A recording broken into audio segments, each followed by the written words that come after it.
Hai Sobat Nawikrama TV.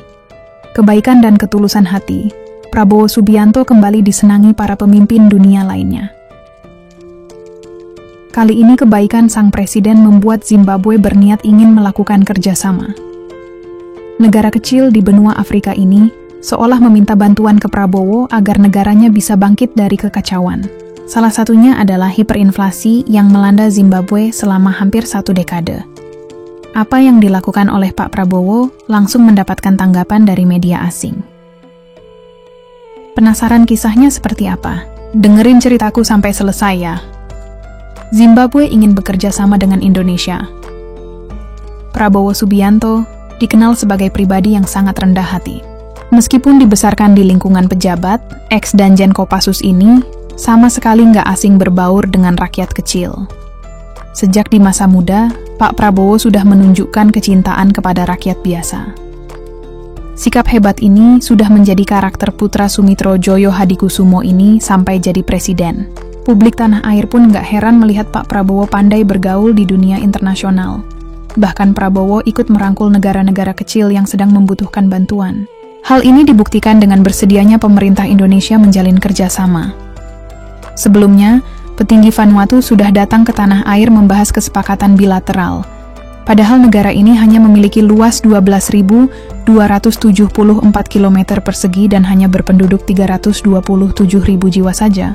Artinya Vanuatu diibaratkan hanya seukuran satu provinsi di Indonesia. Hebatnya Prabowo ingin menjalin kerjasama, meskipun Vanuatu kerap mengompori Papua untuk merdeka, namun sang presiden justru nggak begitu mempermasalahkannya. Alhasil keramahan Pak Prabowo ini sudah tersiar luas sampai ke negara kecil Afrika lainnya. Akhirnya, banyak negara-negara lain yang berbondong-bondong ingin kerja sama dengan Indonesia. Terbaru, Zimbabwe dikabarkan ngebet memperkuat hubungan bilateral dengan Indonesia. Negara berpenduduk 16 juta jiwa ini ingin bekerja sama di sektor energi bersih dan pertanian.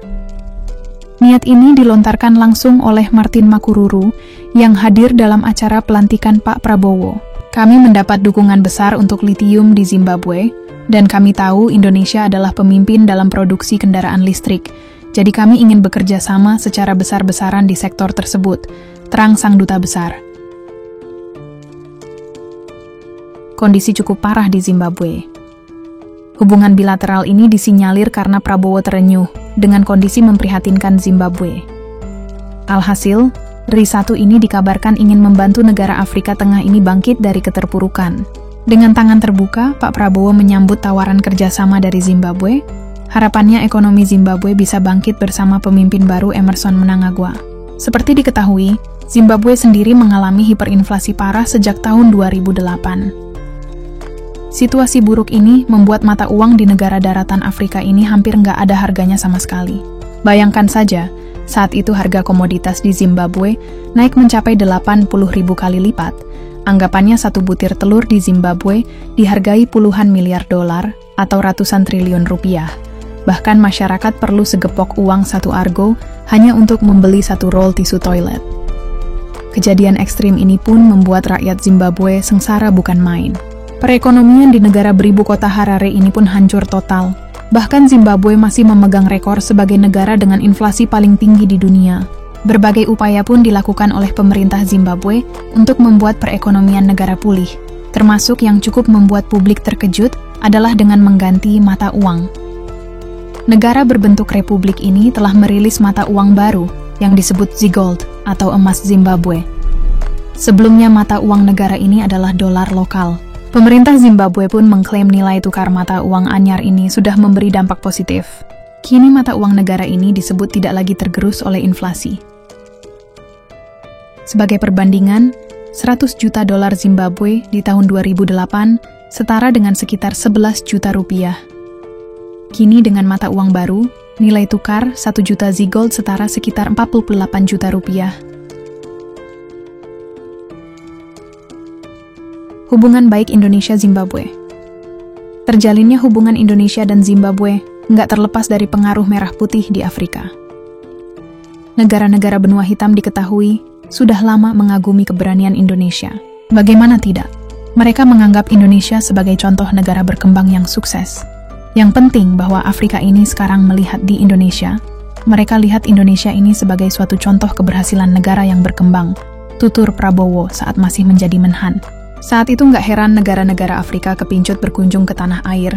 Pasalnya RI 1 menyebut sejumlah kepala negara benua hitam diagendakan berkunjung ke Indonesia dalam waktu dekat. Bulan Januari, Presiden Angola minta ke Indonesia. Bulan Februari, Presiden Republik Demokrasi Kongo Felix disekedi temannya Pak Luhut minta ke sini, ungkap Prabowo dalam pernyataan terpisah. Selain itu, mereka juga merasa terbantu dengan kerjasama dengan Indonesia.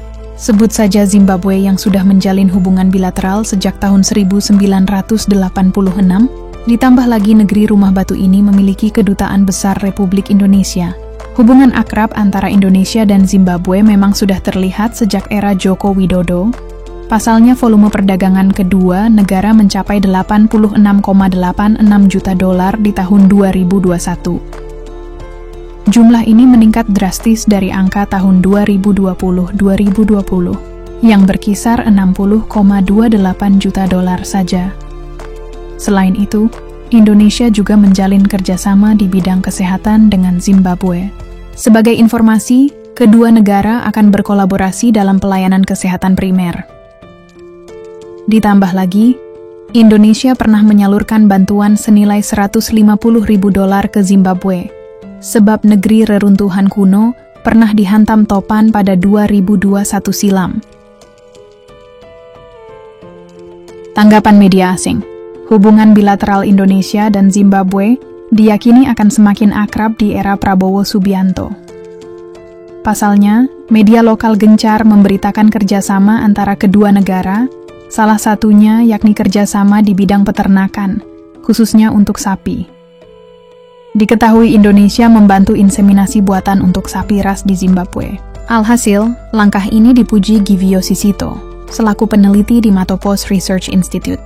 Zimbabwe lebih cocok untuk mendapatkan manfaat dari genetika baru tersebut dengan melakukan perkawinan silang, misalnya sapi lokal muni atau tuli dengan genetika baru sapi Holstein dari Indonesia, sebab keturunannya akan jauh lebih tangguh dari penyakit serta punya sifat pedaging dan memproduksi susu. Ditambah lagi, kedua negara juga bekerja sama di bidang energi hijau dan hilirisasi. Alasannya karena Indonesia memerlukan tambang litium untuk kendaraan listrik. Indonesia sedang menjajaki peluang penambangan litium di Zimbabwe sebagai bagian dari strategi yang lebih luas untuk memperkuat kerjasama ekonomi, bunyi laporan The Herald.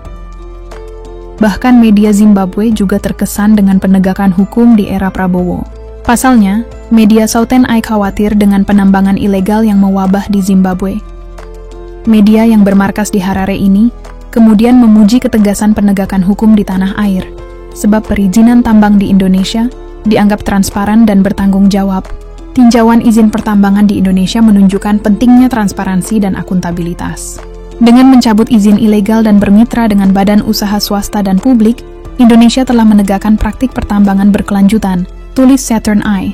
Jadi begitulah cerita kerendahan hati Prabowo mengajak kerjasama dengan Zimbabwe. Gimana menurut kalian, ada komentar tentang cerita tadi? Tulis pendapat kalian di kolom komentar.